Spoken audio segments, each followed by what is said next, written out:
Hi, everybody. My name is Jamie McLeod-Skinner, and I'm a proud rural Oregonian who believes in electing good candidates and protecting our democracy.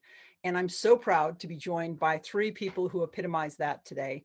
Over the past few months, emerging rural leaders have been reaching out to me for help communicating their vision for Oregon to rural voters. I had that same challenge when I was running as a rural Democrat. So I've joined with friends to help amplify the voices of great rural candidates around our state who are on the ballot this November. We'll be hosting these panels on Tuesdays and Thursdays through Election Day. And today we have three great candidates, RJ Navarro. And RJ, I know also you're a veteran, so thank you for your service to our country. Lynnette Shaw and Emerson Levy. And Emerson also is double timing today as child home care. So hopefully your daughter makes an appearance because that'll be fun. But let's start out by having you all introduce yourself. Tell us a little bit about your district and the county you're in, and also some of your priorities. And RJ, why don't we start with you? Awesome. Yeah, thank you, Jamie, for putting this together. We really appreciate your support and amplifying our voices. So a little bit about our House District 25 for one. So House District 25 includes Marion, Marion and parts of Marion, parts of Yamhill County, and a little sliver of Washington County. And that is basically Newburgh, St. Paul, and Kaiser. And so, yeah, a little bit about me. So I was born and raised in House District 25, went to Kaiser Elementary, went to McNary High School, ended up joining the military at 18, was a combat veteran at 19, and was an alcoholic by 20. I struggled with some issues coming back from combat, and which led to some addiction issues and some time incarcerated. After that, I had the amazing opportunity of being in this criminal justice reinvestment program, and which gave me the opportunity to take me out of that negative environment that I was in. And I went to college for business management, started a program called the Oregon Veterans Youth Challenge, where we teach youth the benefits of pursuing a higher education, either through college or the military. And now I work I'm a program coordinator at a nonprofit that serves veterans who are struggling with mental health and addiction. And we serve veterans all across the state. You bear, because of your service, especially at such a young age, you bear the unseen wounds on behalf of our country. And the fact that you've taken that and translated it into making our state a better place is really phenomenal. So thank you for that. Lynnette, let's go on to you. Can you tell us a little bit about the district that you're looking to serve and some of your background as well? And you're on, your mic's not on. You'd think by now we'd have that figured out. It's usually me. So I appreciate you stepping in and taking that burden off my shoulders. Well, I am running for the Oregon House of Representatives in District 24, which encompasses McMinnville, Carlton, Yamhill, Gaston, Lafayette, Dayton, Dundee, Newburgh, a little bit of Newburgh. My district abuts RJ's, and we also have a little slice of Washington County as well, in Hillsborough and Cornelius. I'm a small business owner, and I've got a lot of experience working in the community organizations and in economic development in our region. COVID recovery is really kind of I would say, very much at the top of the list of things that I hope to address. And by that, I mean that we're not only looking at our communities holistically to begin addressing our recovery efforts, but that we are looking at disparities. The disparities that keep working people living from paycheck to paycheck and unable to afford things like healthcare and housing, and sometimes even unable to afford to feed their families. So we're seeing really immense pressure on working families in marginalized communities in rural areas. And that has been made so much worse, of course, by the pandemic. So I've been really keenly focused on healthcare affordability and accessibility, childcare, the environment, and small business recovery. Well, thank you also for bringing these issues. One of the things I love about showing off the great folks that we have running in rural areas is we got folks with personal experiences in their communities who really understand the issues and can bring that voice and bring that perspective and that commitment to not just public service, but the solutions that are going to be better for our communities. And so I really appreciate that focus, especially post-COVID. Emerson, let's turn to you. So now we're geographically, we usually have a mix from different parts of our state. The two of you are closer together, but now we're going over the Cascades, and Em lives actually closer to my family in Central Oregon. Emerson, tell us a little bit about the district you're looking to serve, and then also some of your priorities.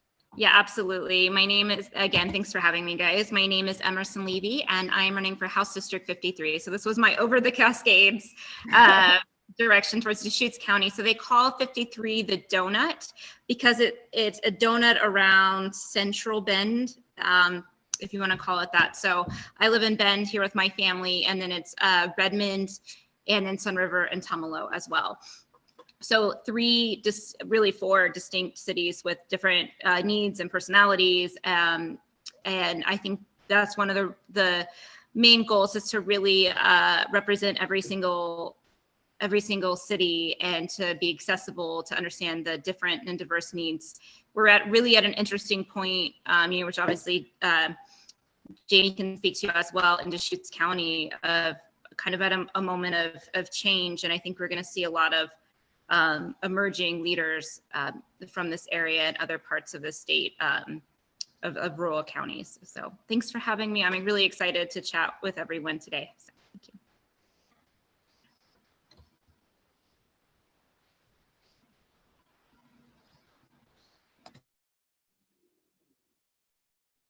Okay, so now it's my turn. So Lynnette, and also I've got a whining dog, and I was trying to text my son to open the door so the dog could get in. So if you hear a whining dog, my apologies. I wasn't able to get that text off. So thank you all for joining.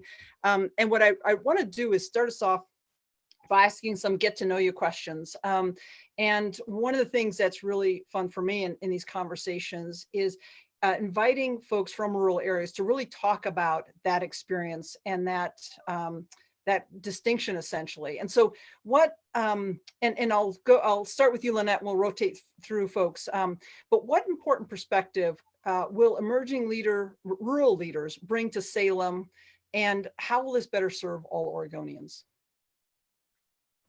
Thanks for that question, Jamie. I think that for me, running as a Democrat, I think bringing a rural voice and a rural lens to the Democratic caucus is really, really vital.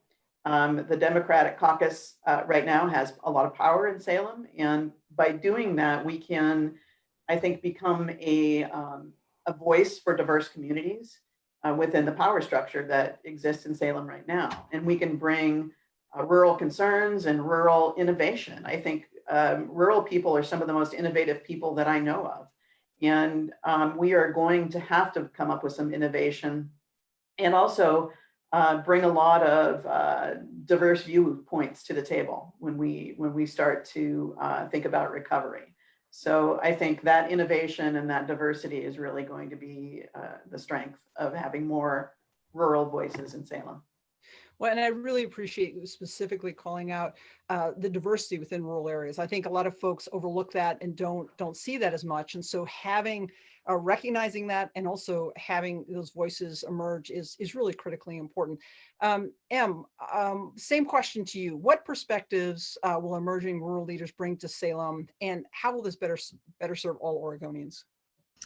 Yeah. I love that question. I don't think we can talk about that enough this campaign season. And really just echoing off what Lynnette said, is that we bring the ability to get stuff done. We haven't ever had a supermajority in our town. We are always up against arguing, we can't do anything because of the supermajority or whatever. I mean, that is the line that is used all the time. And I cannot wait for that not to be an excuse that stuff doesn't get done.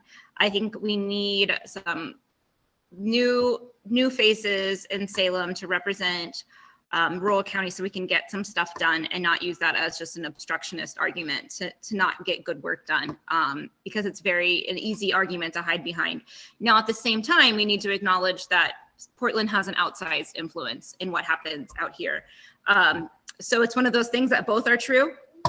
And I really think that's the perspective that we bring, is to kind of cut through that and be able to really get some stuff done, because we're used to having to be pragmatic. We're used to not always getting our way. And I think that real life experiences will be very helpful in Salem. And also, just if we're, you know, part of, I guess, that supermajority, we can bring a perspective and we get that seat at the table that, you know, those of us on this side of the Cascade so desperately need, especially like Lynnette said, at the time of COVID, where our needs are different. Especially if, you know, I'm sure we'll talk about broadband and all those things, like it doesn't look the same on our side. And we need someone to champion those voices. Well, and I also really appreciate that sense of, it's not just about joining the majority, it's working with the majority to get things done, but it's really championing issues that are not currently being addressed sufficiently. And I think that's that really sweet spot that you all represent that makes me really excited about your leadership. RJ, and it's always tough being the last one to answer a question like this, but what are some of the things that come to mind from you and for you in terms of that perspective that emerging rural leaders will bring to Salem? And again, I see this as serving all Oregonians, but what are some of those things from your perspective? So from my perspective, I think that I really appreciated some of the comments that were mentioned earlier, you know, not having, being in a position where we don't have the ability to use the excuse that, oh, we can't get anything done. And so that's one thing that I really appreciate and that I can bring to the table, because there's no, I don't think that there's an excuse whether you have a supermajority or not. You know, the ability to work with people, I don't think should depend on whether there's a supermajority or not. We had a conversation a little bit earlier about, you know, how I have 5 kids, how I'm working a full-time job and running a campaign, and still during the pandemic, we were able to get medical supplies out to the farm working community. We were able to get the mask out to the 95 masks to the people that were impacted by the fires. Still, we were able to do those things. So we didn't let that become an excuse. And so I think that that's something that that a perspective that I bring is that I try not to make excuses. I just try to get stuff done. And because these are issues that are impacting people's lives. There's people that are really genuinely affected by this. And it's about time that we had leaders that would support them in that. Well, and thank you so much for mentioning our farm workers, because that's such a big issue in Central and Eastern Oregon as well, Southern Oregon, especially the places that have been impacted by the fires. So making sure that we have folks who are champions of communities that are the most vulnerable right now. And, you know, we have some of our friends from urban areas are aware of the problems and have good intentions around them, but it's really that local, the experience on the ground and those local relationships that will help to bring solutions and make meaningful solutions in our rural communities, and especially with our farm workers. I mean, a big part of Oregon's economy is our ag economy. And the folks who are actually doing a lot of the most unsafe work when it comes to the COVID crisis are farm workers. And so I really appreciate you specifically speaking to that. So one of the issues we have, of course, and touched on earlier, is rural broadband. And so whether she got dropped off because of her broadband or her daughter pulled the plug on her, well, I'm sure she'll join us shortly. So we'll just keep on forging through. And I'll move on to the second question. And let me start with you on this, RJ. What historical figure or leader inspires you and why? What historical leader inspires me? I would have to say, oh man, there's so many. But honestly, I would like to say probably Dr. Martin Luther King, and just the way that he was able to keep on and not go the way of like Malcolm X with a little bit more extreme ideas. I felt that takes a lot of courage. That takes a lot of courage to take that negative, just that negativity that you're getting from all sides, and still to pursue on and carry on forward, and in a positive manner, and to stand your ground, and but still not let anybody get you down. I get that a lot because I have my criminal my criminal record because of the marijuana use after I got back from combat. And there was a lot of that. There was a lot of, oh, well, you're a felon, you can't do this, or you're, you know, you're in Spanish you call it a marihuano. You're a marihuano. You're somebody who smokes marijuana, so you can't do this. And I didn't let that impact me. I let that, because of leaders like him, I was able to keep driving forward and know that we can do everything that we can to make this world a better place. And if not, then we're gonna at least do it till our last breath. Well, thank you. And just emphasizing the fact that you talked earlier and you were very forthcoming about having a record. But the fact that it's for something that's now legal is very notable. But anyway, you know, appreciate you being forthcoming on that. And again, that sense of how do we learn from, how do we grow? How do we, your experience, it reflects the experience of so many people who are not being heard now. And that's why it's so, that's why I'm so excited about you running and what you bring to the table. It's really wonderful. Lynnette, let's go to you next. Glad we were talking about rural broadband. And so here you had to go. I'm guessing you're on your phone now. I sometimes have to do that. So yes, it's completely out and it's still not back on. I'm so sorry, no guys. worries. So I just grabbed no worries. phone. This is the reality of it. Just to note that your name is actually, it looks like you might be using your husband's phone. So if you could just change your name, and also if you include your house district, that would be helpful. I will Lynnette, do that. I grabbed. let me It's go to probably you next. under my husband's name. So That's fine. That's fine. Lynnette, let me go to you next with this question. What leadership figure or historical figure or leader inspires you and why? I'm going to reach deep into the grab bag of inspirational figures and say Governor Ann Richards of Texas. I think she was incredibly smart and incredibly funny, and she was also incredibly accomplished. And she was not afraid of facts, and she stood her ground, and she was on important fights, and she was really a pioneer, definitely a pioneer for her age. I think that she was Katie Porter before Katie Porter was cool. She was maybe the Katie Porter of the 80s, you know, but I find her her no nonsense, get it done persona just very, very refreshing. And I think it's very inspirational. Well, and the fact also she was incredibly well respected. So she got stuff done. She had a spine of steel. And that was respected because people knew she was doing important work.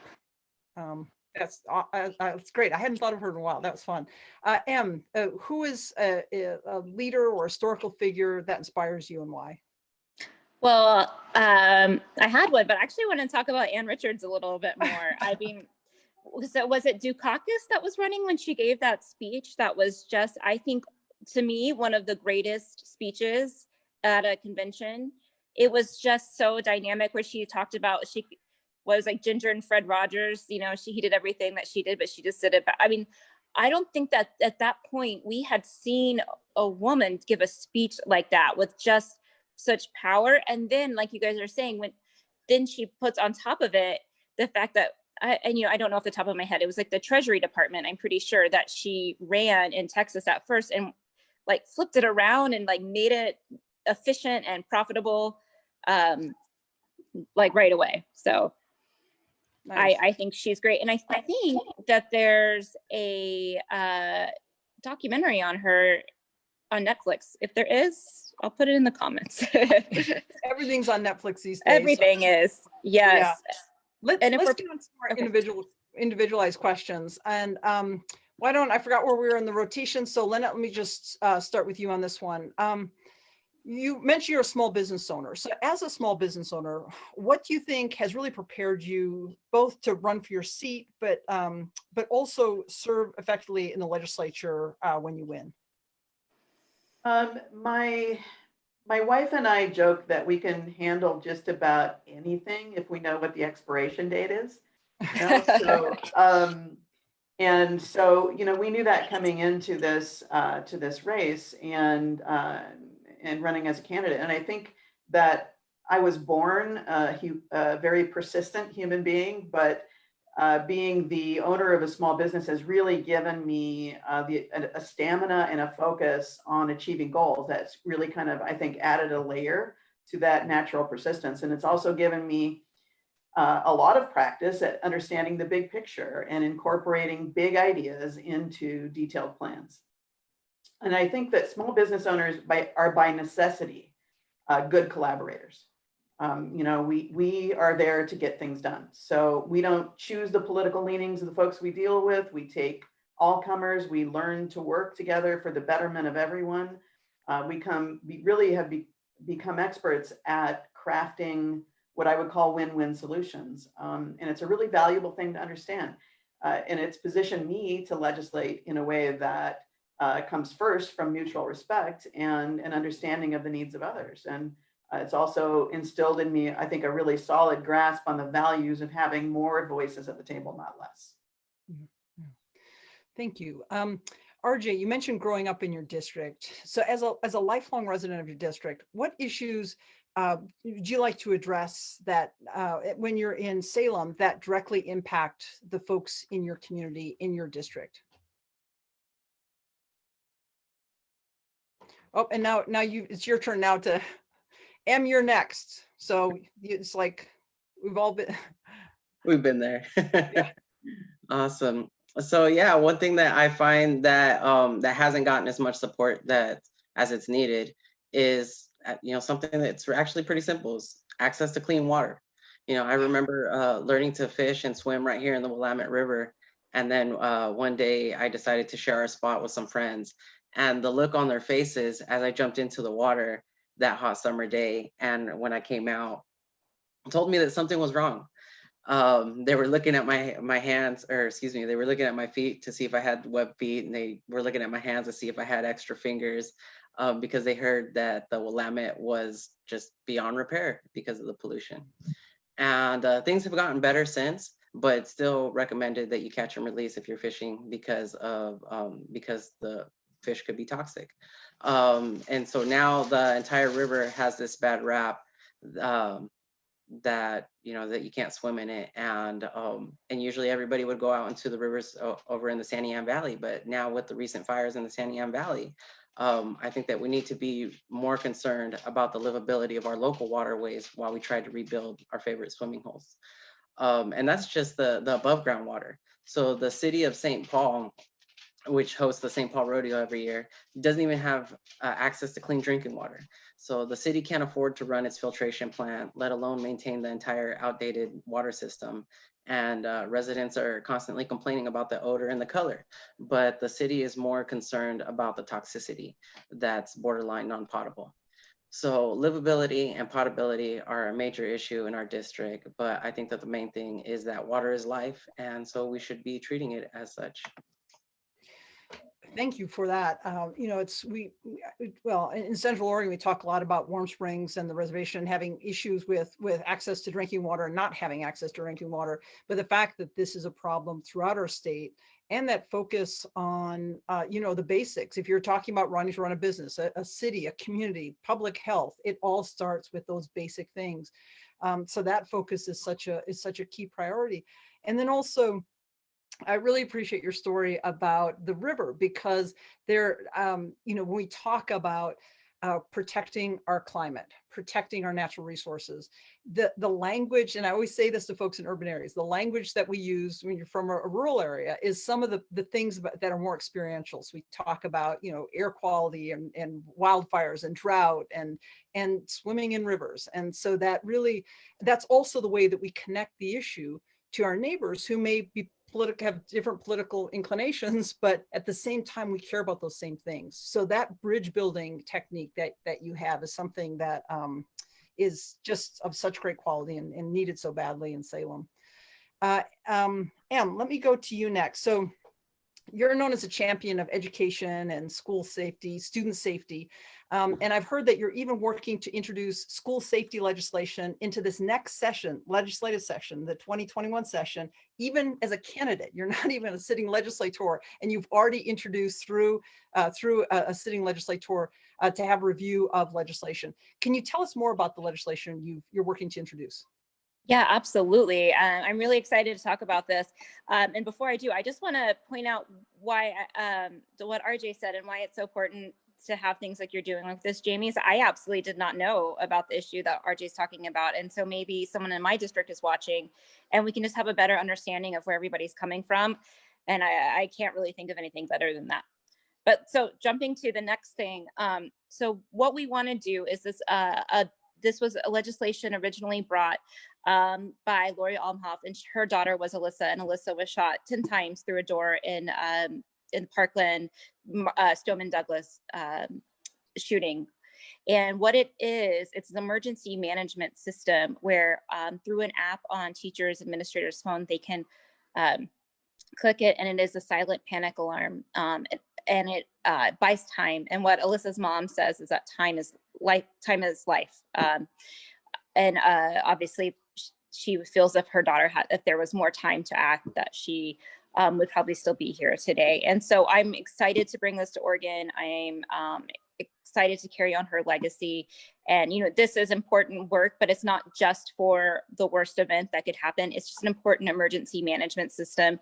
It's common sense stuff that will benefit everybody, and will just make our kids safer. And I can't think of anything more important than keeping our kids safe, especially as they are in this special place where they're going to learn and grow and become awesome adults and community members. So thank you so much for doing that. I mean, as a mom myself, it's so critically important. I mean, a lot of our kids, most of our kids are in distance learning right now, but one of the fears that is something that's now part of a reality is school safety. And so having an opportunity to, it's one of those classic things that across the board, doesn't matter what your party affiliation is, we care about the safety of our kids.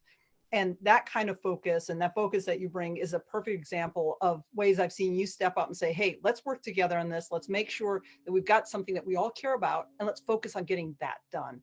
It's politically smart, it's politically effective, and it's the kind of thing that I really appreciate that specific legislation. But I see this from a lot of emerging rural leaders, of having that kind of creativity and idea, and really commitment to work together to get good stuff done for our communities. Let me say, Lynnette, let's go back to you. What are you hearing from the voters in your area, in your community, that are the biggest challenges in your district right now? I think what I'm hearing more than anything is access to healthcare, and specifically behavioral health care.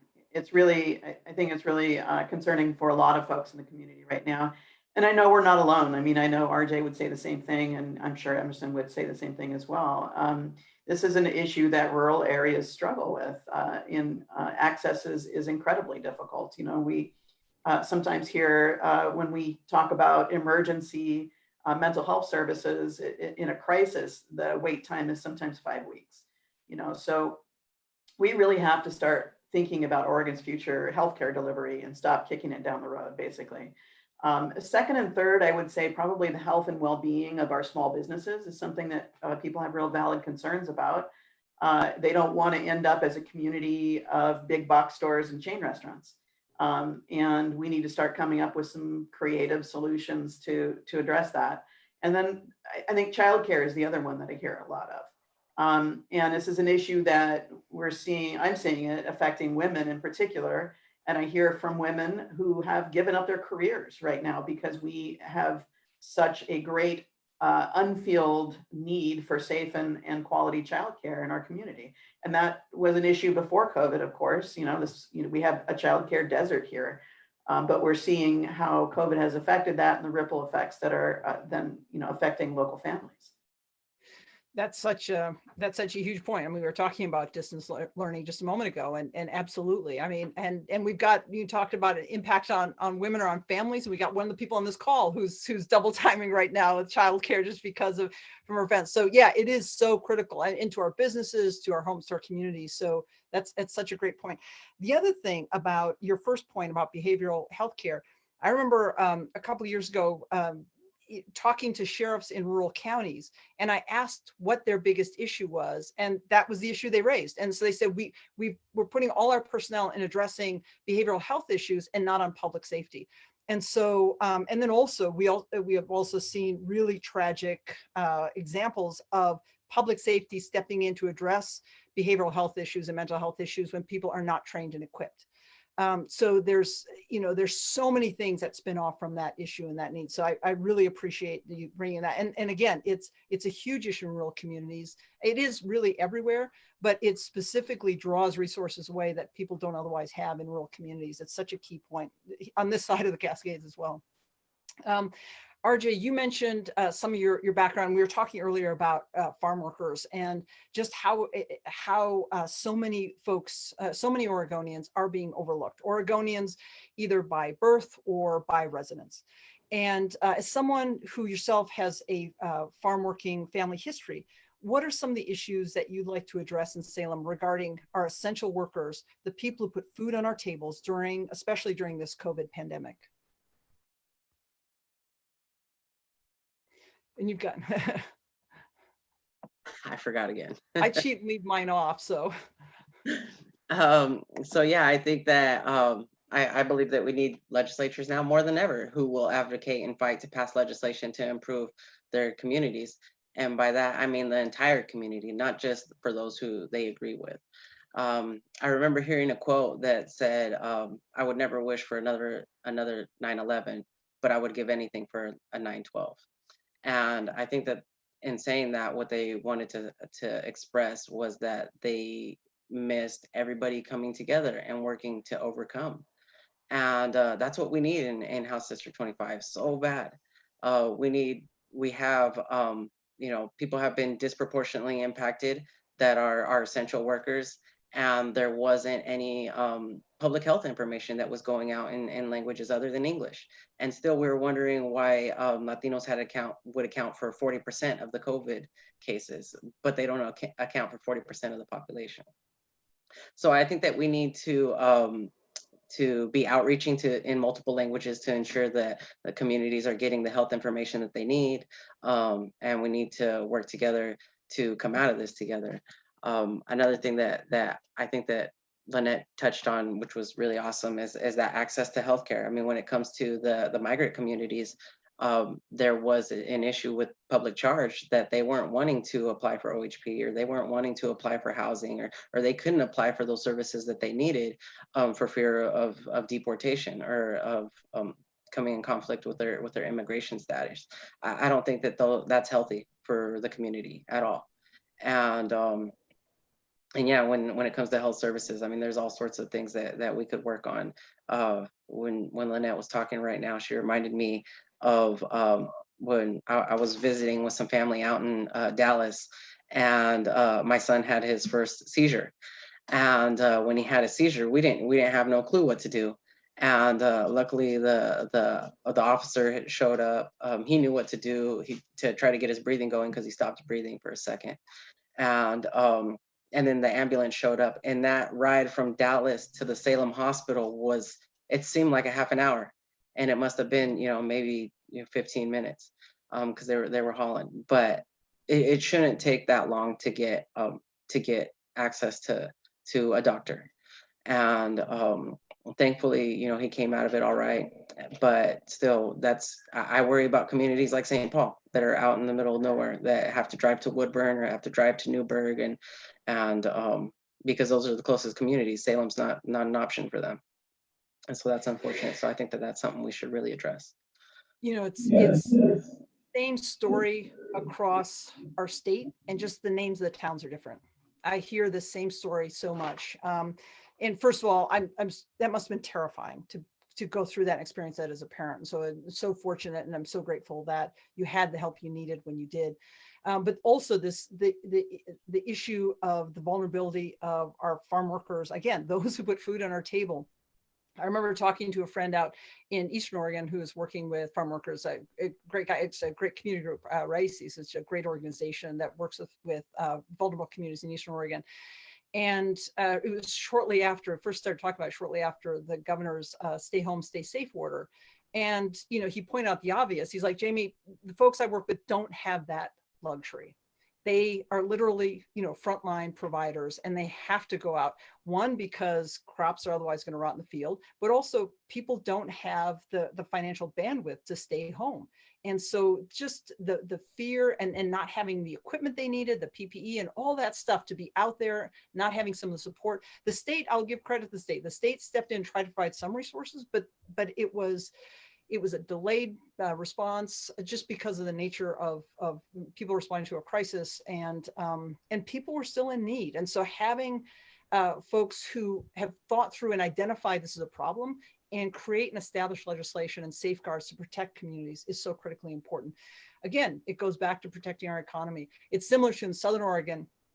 We're seeing similar issues with our farm workers, so the devastation from the fires and so many people being driven out of their homes. So I was talking to a gentleman just the other day who's working in helping people who are the most vulnerable. And it's typically people who have at least one person in their family who does not have documentation.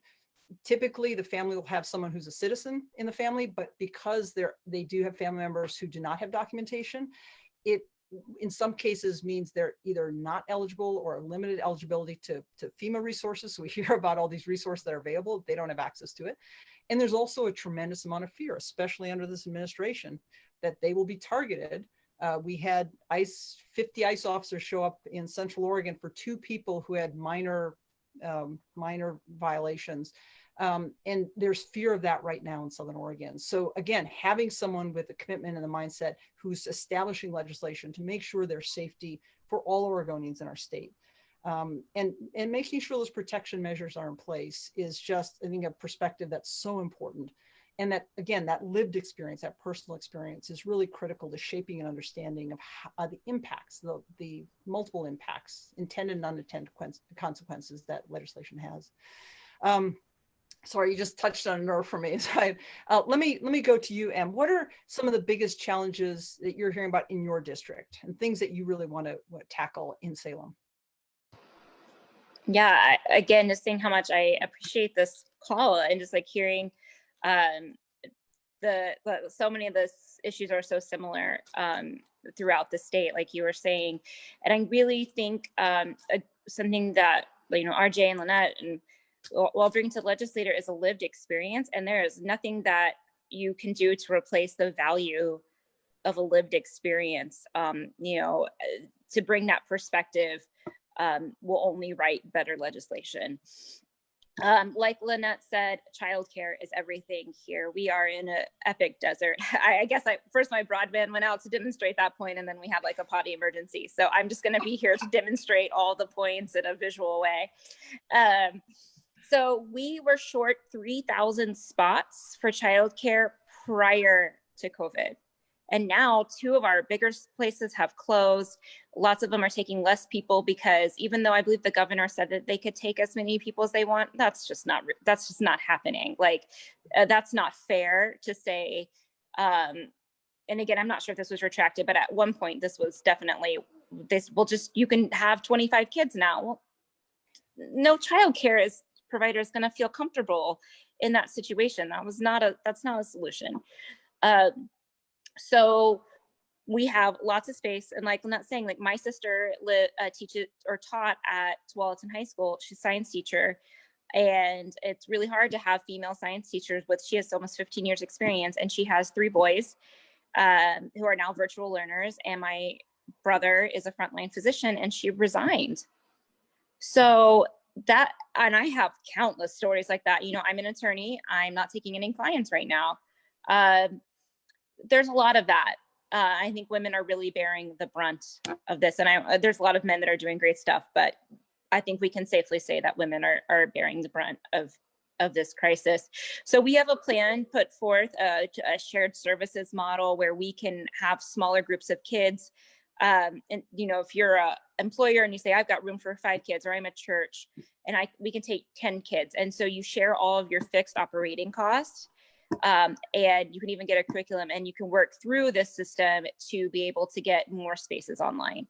My opponents put forth a bill that helps employers with 100+ employers. And while that's great for them to build a big, childcare center. And I definitely think that any advances in childcare we can can get are great, but what we need right now is real solutions that will help families as quickly as possible for as cheap as possible to address the realistic situations that parents are facing right now. We need our kids safe.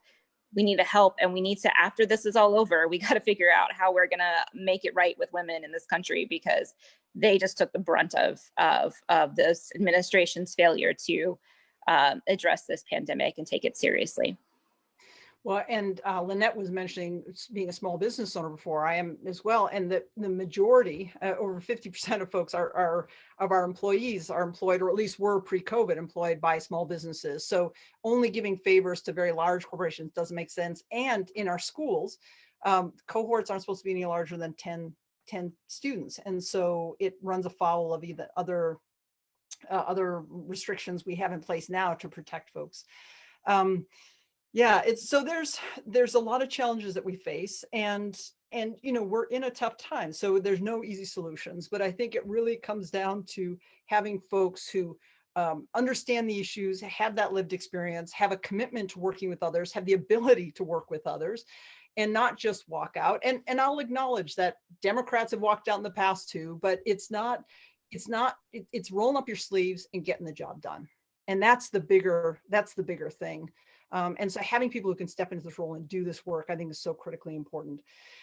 So I run out of the questions I had for you. Let me turn back to all of you to just provide information for those who've been watching. So let us know how voters can learn more about you, and what help do you need right now? And let me see, RJ, let's start with you.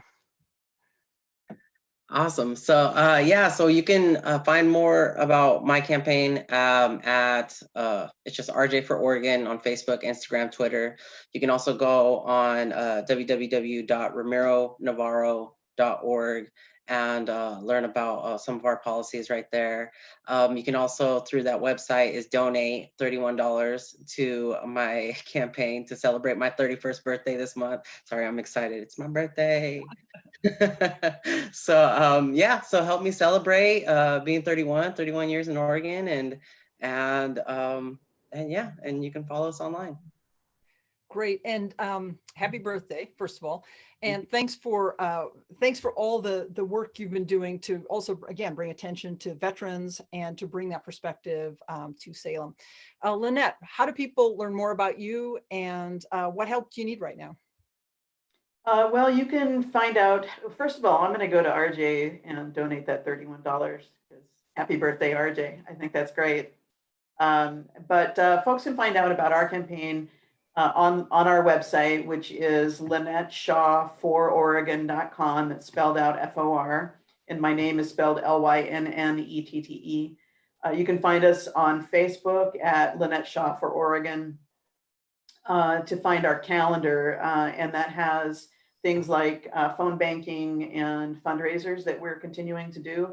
We do have phone banking twice a week.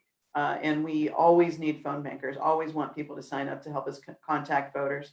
And then we've got a fundraiser this Saturday at Pollinate Flower Farm in Newburgh, and we're going to be talking about climate action. Nice. Well, thank you also for stepping up in the work you're doing and bringing attention to really critical issues in rural areas. Em, let's wrap it up with you. Emerson, I'm sorry, I know you, so I use your nickname, but let's wrap it up with you. How can voters learn more about you, and what do you need right now in your campaign? Yeah, absolutely. And thanks again. And RJ, I will also donate $31 to your campaign, and everyone else should. It's his birthday, and he's in a campaign. He's got 5 kids, so throw $31 his way.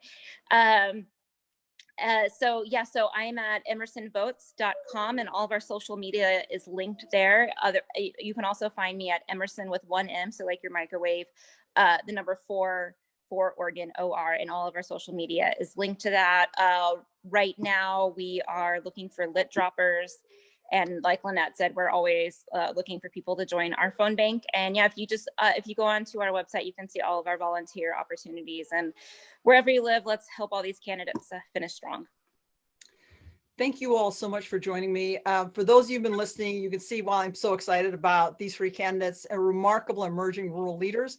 And that's why I'm so proud to just show off the great talent we have and the great leadership and the great skills we have throughout our state. People who should support, and there's many ways. You don't have to be living in their district to support them. So reach out, find more, and then help get the word out on them. It really helps. Every little bit helps. And then also we've got an election coming up, and your vote is your voice, and it's so critical to step up and make sure your voice is heard. So we've got October 13th is the last day to either register or check your registration. Even if you're registered, it's really important to go and just verify your registration. And you can go to sos.oregon.gov. It's the Secretary of State's website. There's all sorts of information on the website, but also, again, either register to vote, make sure your friends are registered to vote, and make sure that you're checking and verifying your registration either way.